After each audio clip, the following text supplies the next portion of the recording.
Ladies and gentlemen, on behalf of AFCEA International, welcome to Day 3 of TechNet Cyber.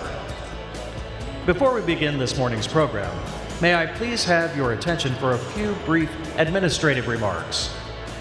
Questions for our speakers in this keynote space will be taken electronically. You can email or text your questions to askmetncyber@gmail.com. Signal Magazine has been blogging throughout the week, and their reports will be available on the Signal website. If you don't have Signal bookmarked, just go to www.afcea.org and you'll find a link.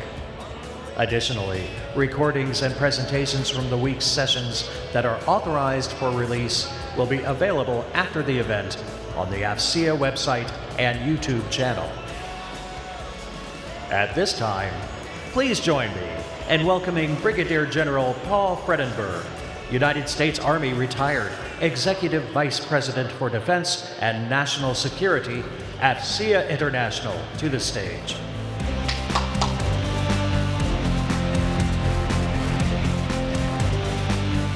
All right, good morning, everybody. I hope you're ready for Day 3. We've had a phenomenal event this year, and we had another action-packed day too yesterday, starting off on the stage with the Honorable John Sherman, clearly articulating the priorities and his focus areas for the future. We followed that up at lunch with Dr. Martel, who discussed the DoD's strategy, data strategy, and artificial intelligence strategy. But he unsettled us a little bit with his warnings of some of the potential pitfalls we need to look out for generative AI, but was absolutely committed to working through those challenges as rapidly as possible with our industry partners out there. And yesterday we finished off very strongly with a panel of our service principal cyber advisors talking about how they are operationalizing the cyber domain within each of their respective services. If you're interested in any other further recap of yesterday's events, please go to the Signal Show Daily, which can be linked from your symposium website, or you can go to afcea.org/signal to catch up on all of yesterday's coverage. Now, as we move in, and we're going to finish off strong here today, and it's great to see all of you out here hanging on here for this final stretch. I would like to thank our industry partners once again, because without them, events like this would not happen, and we appreciate them generously sponsoring this event. And we're very grateful for the financial support, but more importantly, we want to recognize and show our appreciation for their important role that they play in promoting our national security and our resiliency within the cyber domain. So please consult your app for all of our sponsors. Hit that floor out there and thank every one of them, because they're doing great work. Now, we're going to start this morning's program with a fireside chat featuring Air Force Chief Information Officer Lauren Knausenberger and AFCEA's Vice President for Defense, Colonel Retired Mike Black. Now, Ms. Knausenberger joined the Air Force in 2017 as the Director of Cyberspace Innovation. And then she served as the Chief Transformation Officer before stepping up to the Chief Information Officer role. Previously, she was an entrepreneur for a venture capitalist with Excellent and Next Gen Angels, investing in commercial technologies that could be applied for government missions. Colonel Retired Mike Black joined AFCEA in July after several years with industry. Previously, he had served in the Air Force for 26 years, and he completed his service as commander of White House Comms. And now, please welcome me and join me in a very warm welcome for Laura, and welcome them, Laura and Mike, to the stage. Thank you. You can't touch this.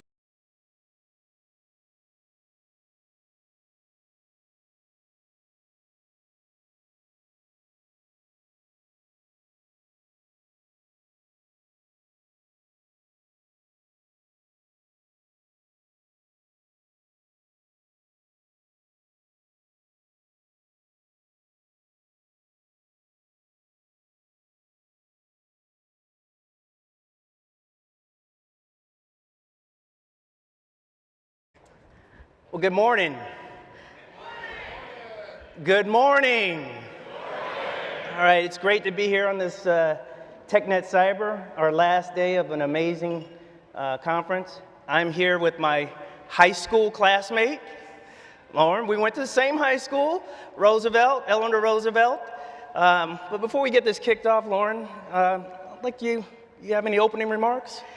You know, I had a really hard time not doing the Running Man just now. That was the best walk-on song, but I was afraid I might like lose a shoe and take out a national treasure like Roger Greenwell or Bob Skinner right here in the front row. But you know, since I didn't get to dance and I'm sitting here with a high school classmate, and I even took the long trip down 295 just like we did back in the day. Just like we did. I kind of feel a little inspired. What time is it? It's hammer time! We pulled around the world, from London to the Bay. It's hammer, go ham, FCMEO hammer, and the rest can't go and play. Can't touch this.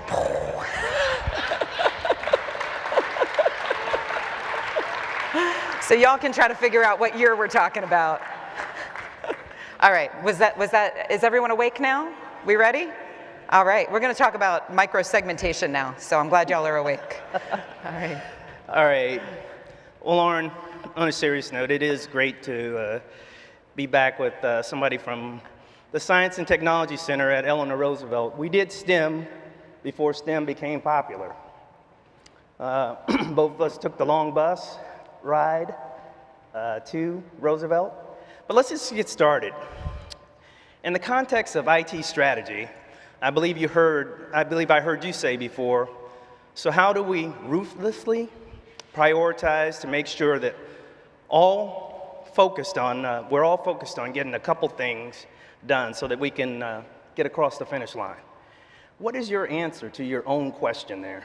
Yeah, so what I will share, and probably everyone who has been in the cyber and IT realm has seen this, but it's really hard because there are so many things that we have to fix. There are so many things to do, and they're all really important because the threat landscape has changed, and we have to do things that protect our warfighters and that advance capability, and we have to speed our kill chain. But there are a lot of roadblocks that are in the way, you know, just a lot of antiquated technology that we need to kind of move out and make way for modern capabilities. And so what I'll share is we've definitely messed it up a couple times. You know, there have definitely been times when the list has been too long. But I think that with the latest strategy, we put out a document in August that gets really specific, is time-bound, holds people accountable. We've brought the whole community together to do it, and we have picked a small amount of things that you have to kind of knock out each month. And then right down to, I have a hit list of things that we want to finish before I walk out the door from this position on June 2nd. And some of them we might miss June 2nd, but I'm okay because I'll see them kind of moving toward the finish line, and I'll be able to kind of root for them, you know, from the home game. Amen. So really looking forward to that, and also want to give a shout out. I got Colonel Carmichael here in the front row. You know, I used to call him my bodyguard when he was my exec. You can see he's a linebacker over here, but stand up, Shake, so they can see you. Yeah, but this guy right here definitely has helped a lot over the past couple of years at making sure those most important things, you know, show up in that strategy and are getting to the folks that we need to in the field. Amen. Now, just a quick follow-on to that question. I've heard you use the term, we want to make sure that the strategy doesn't become shelfware. Yeah. Can you what do you mean when you say that? Yeah, so I'm sure you've noticed that sometimes in the DoD we write beautiful documents and we send them around and we say, isn't that pretty? And then we kind of don't look at them again. So this strategy, it does start at the strategic level, and we've published that. But below that strategic level, we have milestones that are hitting each month, each quarter, that we are tracking as a staff. We have mechanisms to hold people accountable. And so behind that published strategy, is an entire schedule and implementation plan that we're going through, and a POM that is aligned to it to make sure that we can get those things done, as well as roadmaps that we've put up. You can see our Zero Trust and ICAM roadmap if you go to the DAF CIO website, and if you just Google DAF CIO, you'll find the website. And we will be very shortly publishing a data roadmap, an SD-WAN roadmap. You should see an API strategy and a microsegmentation strategy coming out this summer. And so really we're trying to publish as much as we possibly can to give clarity and a greater level of detail than we've ever given, so that industry can see exactly what we're trying to do. You can know exactly where you want to invest, where you want to compete, where you want to bring capabilities to the fight. And these are things too that we have brought together the smartest minds from within our ranks and industry together to produce these products. And we, now historically, in DoD culture, you have kind of dueling kingdoms. You guys know how this works. And sometimes you'll have competition between groups. And what I've seen happen with this strategy and with these roadmaps is that everyone's coming together and saying, you know what, you got this piece, I got this piece, we're gonna do this together. I'm gonna bring my resources and my talent to the table. I know exactly what's expected of me. And I've never seen actually that level of complete alignment. And that's not just within the Department of the Air Force. That's also with DISA. It's also with DoD CIO. You know, John Sherman, I think, sat on this stage yesterday and said, hey, we have to get Zero Trust right, and we're all in. And so I'm really excited that we are 100% aligned across the department on exactly what those most important things are. And they're funded and we're ready. All right. Well, you mentioned industry in those comments, and you've said before we're going to need industry to help deploy these capabilities. We're going to need them to bring their solutions. We're going to need help integrating the solutions. Specifically, how can industry help? Yeah. So industry can help everywhere. We're not gonna invent a DoD only Zero Trust solution somewhere. It's going to be a coming together integration of best-in-class products that we leverage, new strategies, new concepts, and really it's going to be an integration challenge at the end of the day. And so right now, what we're doing, and there will be more acquisition notes as we go forward. But right now, we've published the roadmaps. We have some things that are in progress, which we're doing with industry today, kind of on the pilot side. As we're ready to scale, you'll see things kind of hit the street that you can compete for. Throughout, on LinkedIn and other venues, we're having dialogue ongoing with industry. So we got really good input on our roadmaps for Zero Trust and ICAM. And that's ongoing. And as we've gotten input from industry, we've integrated that into our roadmaps. Can you guys hear okay? Or is there an echo? We're good? Okay. All right, so we just get it on stage. Yes. And so I see some really good momentum. And the next step will be, as we get those procurements out, kind of paying attention and staying linked in with the team on the way. The other thing that is already happening that I see happening more over the next few years is that there are things in all of these big muscle movements that we have to do at DISA, that we have to do at DoD CIO, that we have to do all together. And then there are things that the services have to do application by application, legacy network by legacy network. There are a lot of pieces of work that people have to do. And that takes a lot of analysis and prioritization and governance and look at architecture, quite frankly. And so we have the opportunity to kill a lot of birds with Zero Trust as a forcing function. And so we do have a vendor that's helping us right now start with our fire systems, which is where we're focused on ICAM to really prove out the concept, going through and making sure that we have everything prioritized. We know when those applications are going to hit the enterprise ICAM system. We know what's cloud ready. We know what's going to be a really big lift. And the more that we see something as a really big lift, we start to take that as a hint that, you know, maybe that's going to be too much of a lift, and maybe that means that that is so old that it just needs to go away. Or maybe we need to hit the pause button for a moment. And so there's going to be a lot of room also for kind of the consulting world to come in and to provide some of that analysis and to help us on that journey. And that's the biggest part of digital transformation that I think has been missing actually in the Department of Defense, is that level of analysis, planning, and governance to truly go through writ large and kind of clean house and really ruthlessly prioritize those key systems into the cloud.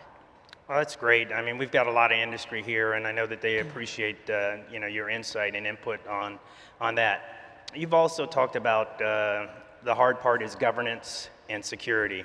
Now we're going to get into that micro-segmentation that you mentioned. So can you explain the importance of micro-segmentation in keeping data secure as we continue to enable our decision makers and shorten that kill chain to move this data all around the world?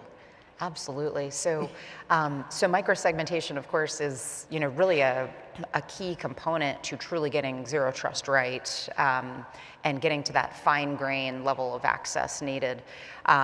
We talk about microsegmentation a lot, and actually last night I had a very entertaining text exchange with Jay Bonsi, who's our Chief Technology Officer. And we were talking about, like, hey, how can we make microsegmentation fun and accessible? And I'm actually going to read you guys the text message she sent to me, because this is hilarious, and this is why I love Jay Bonsi. All right, so this is your education for the day on microsegmentation, okay? Like microbrews, microsegmentation is done with more artisanal care and crafting, so you get subtler notes. Segmentation of duties, maybe a hint of data security, aged in strongly credentialed barrels. It produces robust security notes and a clean UI finish. He's ready, right? Love it. Everybody gets microsegmentation now, right? We're good? All right. I just thought that was too fantastic not to share. Amen. We'll have to thank Jay. Yes.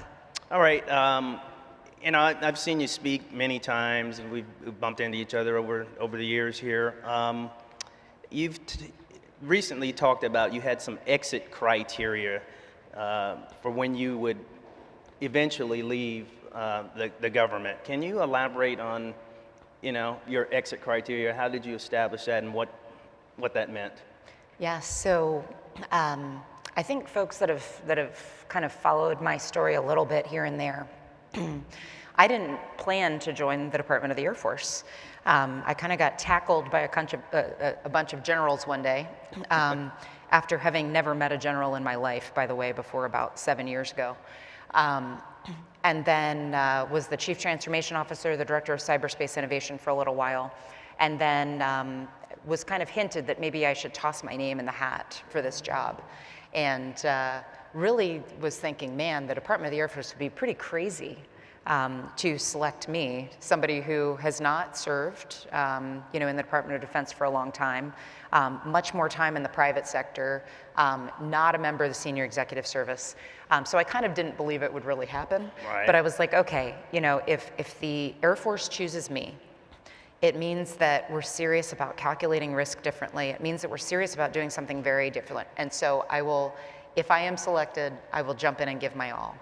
Right. And what I was thinking to myself at the time is, if I do this job, there are two things that I really want to make happen. One, I want to make a difference. I want to leave the place better than I found it. And two, I want to know that I can walk out the door knowing that there's a team in place that's going to crush it and probably do an even better job. And probably for the past year, I could say that there are multiple people that at any time I could walk out the door and hand the baton to and feel 100% comfortable. And that's just in the top job. I feel like our bench, all the way throughout the enterprise, whether we're talking about our lead command or our PEO or our broader organization, I feel like we have such a strong team that is aligned around that strategy, working together in just a really well orchestrated fashion on the roadmaps. We've got the funding picture in place. And so I feel really comfortable, Right. Proud of the things that we've done, but even more excited about the things that I'm going to see this team do over the next year, and I'm sure well beyond the time that I leave the Pentagon. That's great. I know those in the military, we hear that phrase of training our replacements, and and just making sure that the next man or next woman up can do what's needed. A little bit related to exiting, all the military department CIOs have departed or are departing this year. What are your thoughts on that? Yeah, so we knew that Raj was headed out. Right. And I don't know how many of you went to the AFCEA Rocky Mountain Conference where Aaron Weiss and I did a fireside chat. We replaced Raj with ChatGPT because he couldn't be there. Okay, all right. We had a lot lot of fun with that. Yes, ma'am. And you had some wine. We invited everyone to our CIO support group. So Aaron knew that I would be dropping some news, but the day before that, and he had not shared, with most people, but the day before that, I guess it had leaked. I don't think he intended it to be public the day before, but it had leaked within an hour of, sharing with his team.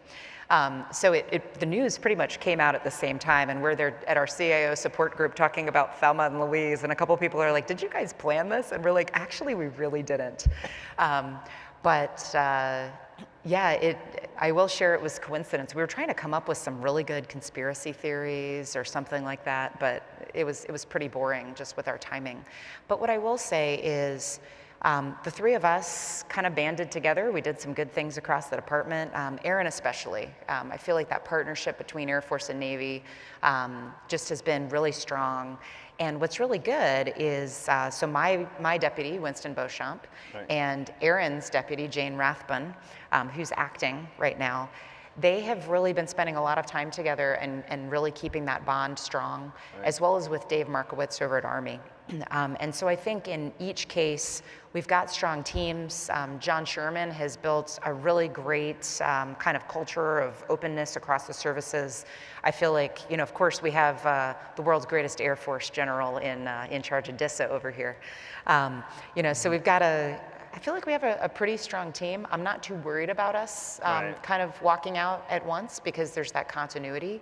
But definitely, across all of those services, some people are going to come in, they're going to take their own approach, they're going to have to re-gel as a team, but I think it's going to be goodness, and I think we're going to get some great talent.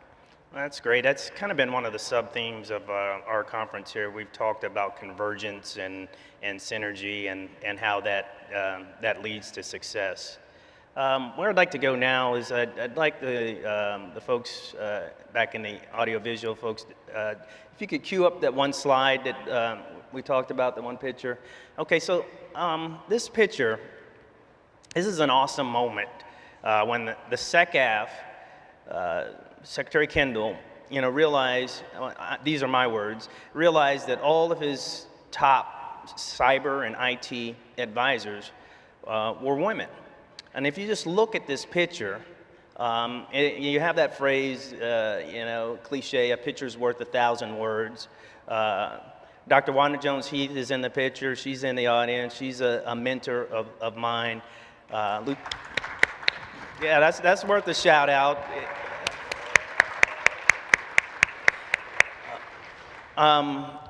Lieutenant General Lauterbach and Lieutenant General O'Brien, and of course yourself. What does this picture mean to you with that, and what does it mean that all the women that are in STEM, when they see this, what do you think that means to them? So I actually posted this picture on LinkedIn a little while ago, and I really loved the comments that came in. Really what I shared was that, kind of growing up through, the cyber world, the tech world in general, oftentimes, you're going to be the only woman in the room. And I'm sure many people in the audience have had the experience of being the only something in the room. And it's very rare that you kind of look around and you realize, wait, there's not one more woman in the room. All of the women in the room that are making the decisions in the cyber arena, at least right here, are women. And it was really exciting. And I had a lot of folks comment on that post or message me privately like, hey, this is awesome. Maybe one day, I'll be in that room, where I have, a little bit more company. And the thing is, what's especially cool is we did not plan it that way. Nobody was like, let's have some women in senior cyber roles. We actually, we didn't have that discussion. Individually, with each role, they chose someone, right, and the best candidate happened to be a woman. And it was just awesome that it all kind of happened at the same time. General O'Brien, of course, has gone on to be the J6. I think probably the first woman in that job. Wanda, of course, is our first woman and first person as principal cyber advisor. I'm the first woman to be CIO of the Department of the Air Force. But we have Susan Lawrence, General Susan Lawrence here. She was the first woman to be a CIO of any service, the Army. Do you want to stand up for a minute, Susan? Let's give you a round of applause.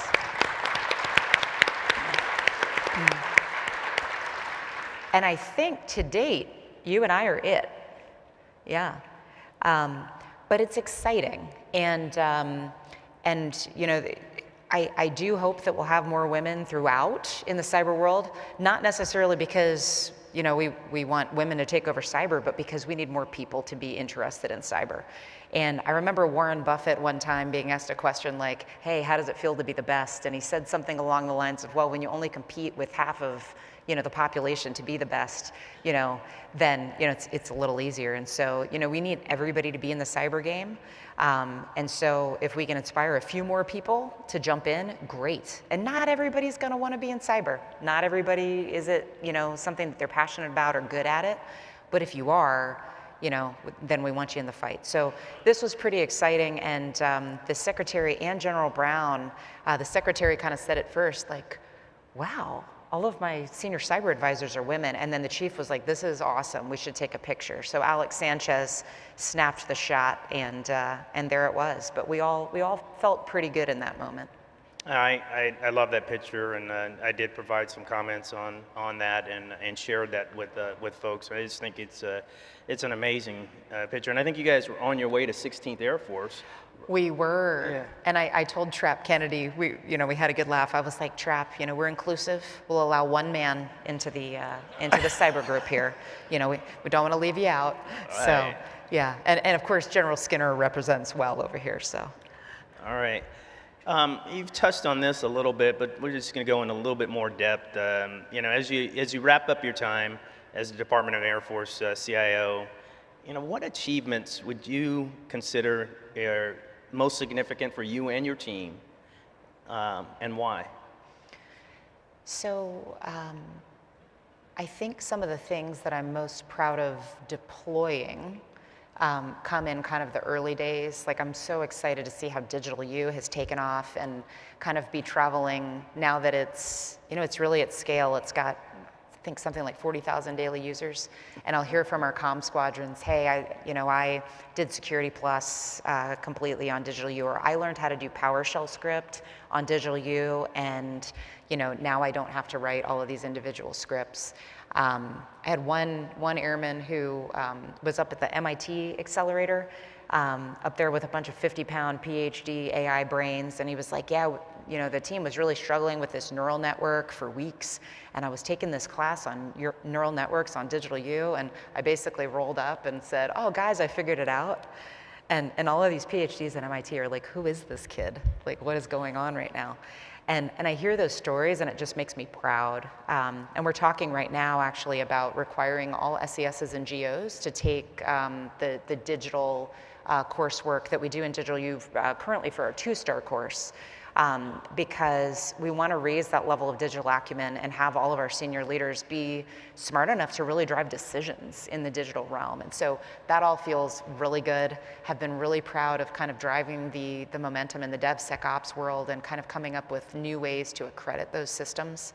If I look at now, like the biggest things that are most impactful, we've deployed a lot of capabilities for our warfighters, but the things that I think that are going to really kind of last and lay the foundation are having built a stellar team, having laid out a strategy, roadmaps, and especially a funding profile that will sustain over the next 5 years.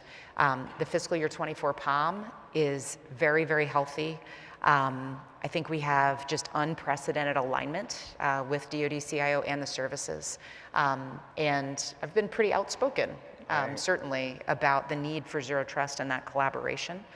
I also, on the mission side, I am very proud of our support, especially to USAFE and PACAF.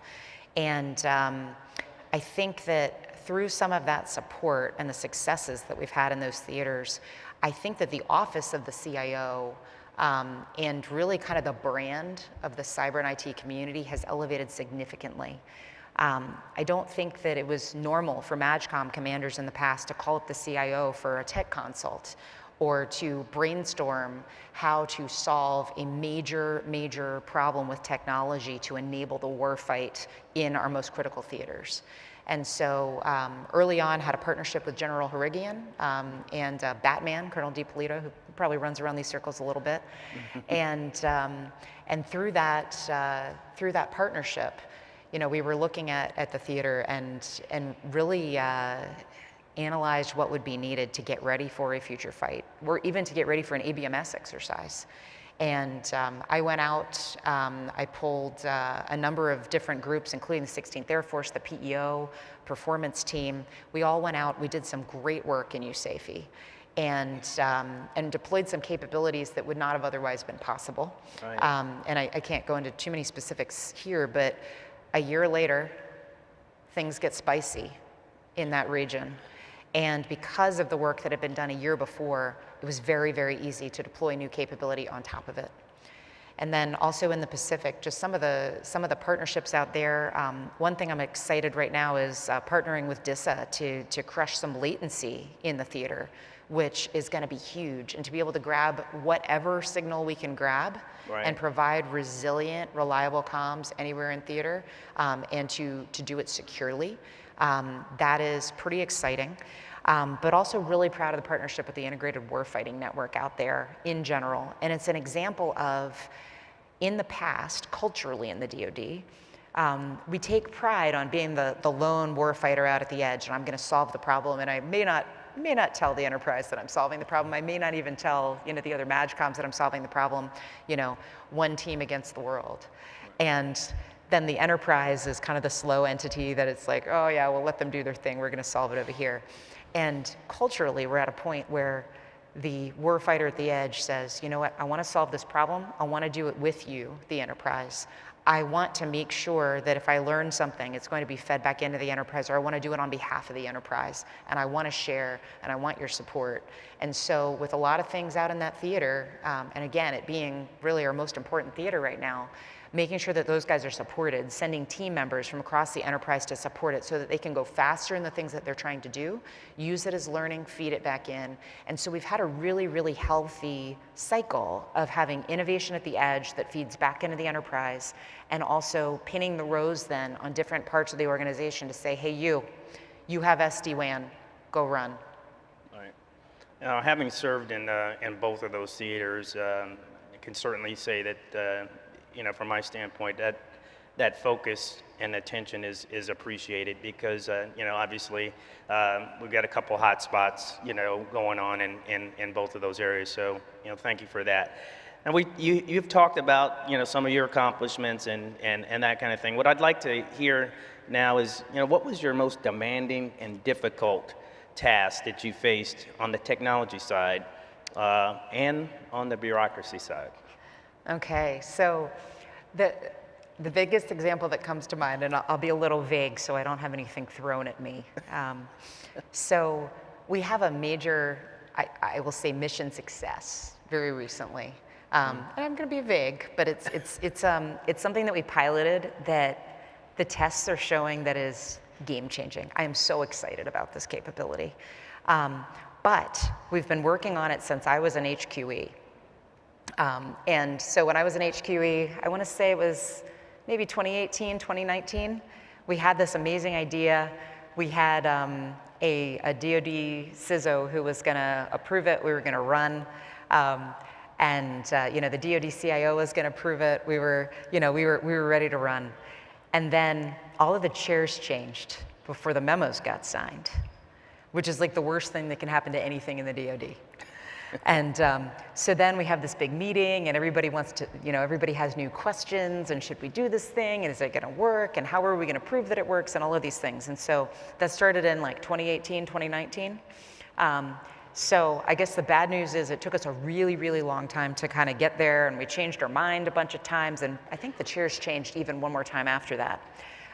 But we got there, and maybe before I walk out the door, I'll be able to do a little happy dance. I know a lot of people will be doing a happy dance on that, but I will share that this was something that John Sherman looked at, and he saw the history on it, and he was like, oh my goodness, we are never going to allow something to have this much red tape and, Right. just whiplash again. And so it was just kind of a funny moment for him to come in and be like, Right. wow, how is this? But I think actually, because it took us a moment, I think we got to a better plan. And I think that we're going to be able to do this really well, do it really securely with all the players knowing exactly what it is. So I think that, the silver lining over taking time is that, we have a really good plan, and I think we're going to crush it. That's awesome. That's awesome. All right, so this wouldn't be a TechNet Cyber Conference without everybody talking about zero trust. Yep. So I do have a zero trust question for you. Have you laid out a viable and sustainable path to zero trust for a zero trust network or in this cyber environment? What are your thoughts on that? So I'm going to say yes, but. Okay. And so I would say absolutely yes with confidence. We're on the right path. I mentioned the Zero Trust Roadmap on the website. We're working very closely with DISA on Thunderdome. We're all aligned on the DoD CIO Zero Trust strategy. We've got CAPE, talking about Zero Trust. We've got the Air Force listing Zero Trust as most dear in future planning choices, most dear to the future fight. We're there, we're funded, we've got the right plan. The but part is with, wide open eyes, we recognize that we're sure we've missed some things. We're sure we're going to pivot some places. We're definitely going to need a lot of help.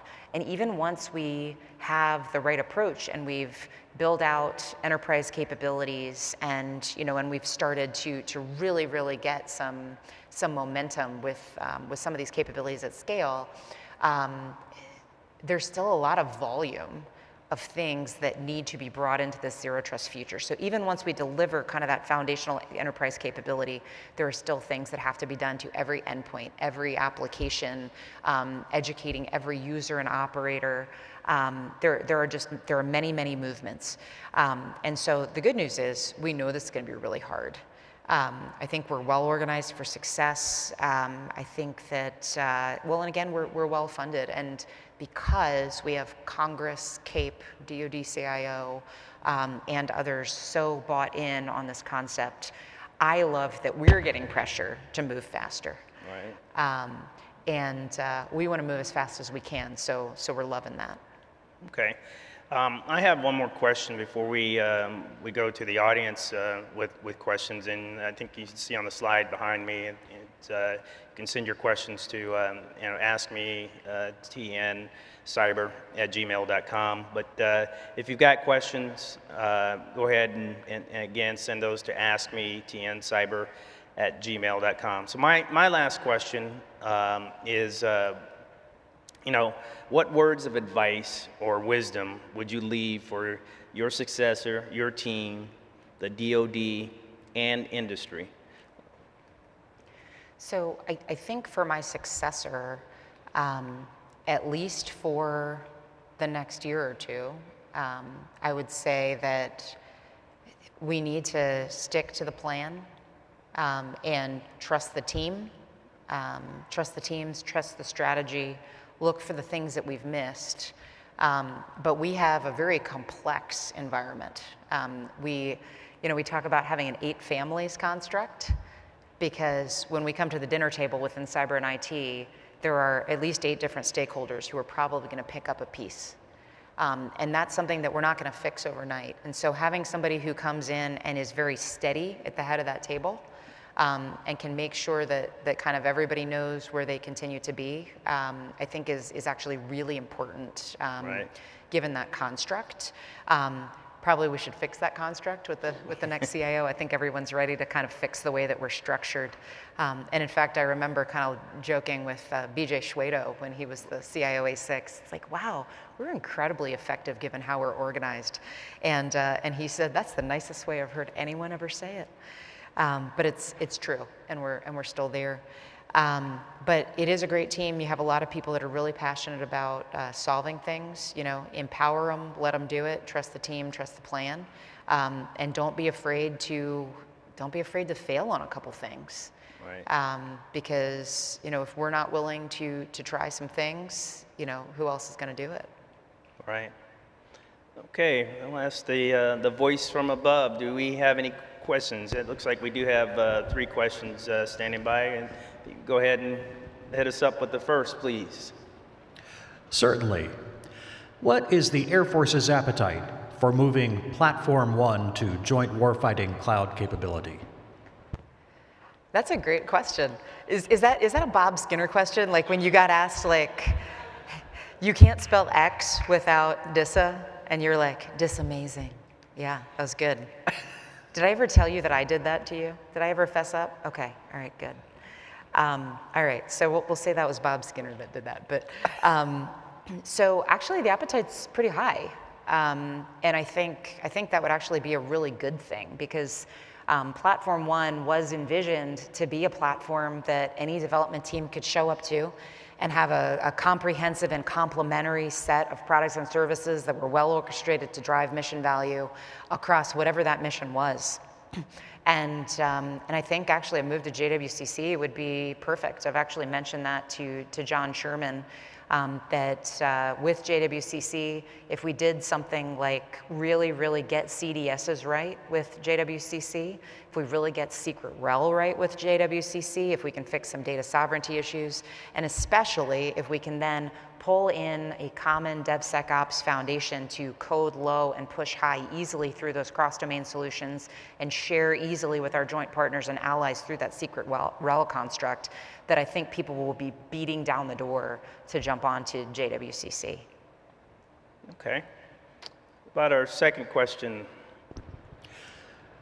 How do you think the Air Force can balance the need for innovation and modernization with the need to maintain the security and integrity of its information systems? Yeah, so those are, we no longer have to choose. I think even a couple of years ago, there was an executive order that basically said we were going to primarily improve our cybersecurity through modernization. And it specifically mentioned moving things to the cloud to become more secure. It specifically mentioned leveraging zero trust concepts to be more secure. So everything that we're doing right now is completely aligned. I made kind of the joke about microsegmentation before, where we were talking about notes of security and a finish of a strong UI. But it's true. If we get these things right, we are going to be inherently more secure, and we're going to have a significantly better user experience. And because we have that significantly better user experience, people will be much more likely to use the systems that they are supposed to be using and not have to use workarounds that are just not secure. So I think we're in a really beautiful place where those two things are coming together, and we can actually lead with security, and the thing that we even do with the intent of being more secure naturally drives user experience, where normally we have to do it the other way. All right. I think you have at least one more. We do. How is DoD promoting reuse of proven and operational solutions between services? How can we avoid reinventing solutions across DoD and across all of government?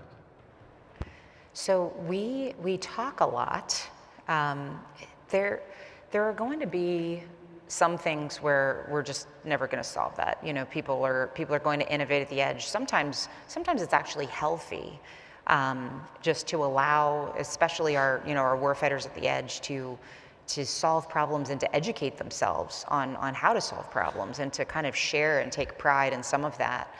As we scale solutions, though, that's definitely where we want to be aligned. We want to have an eye toward interoperability, and we want to, even when we don't know exactly what we're doing, we want to kind of know where we're going to meet.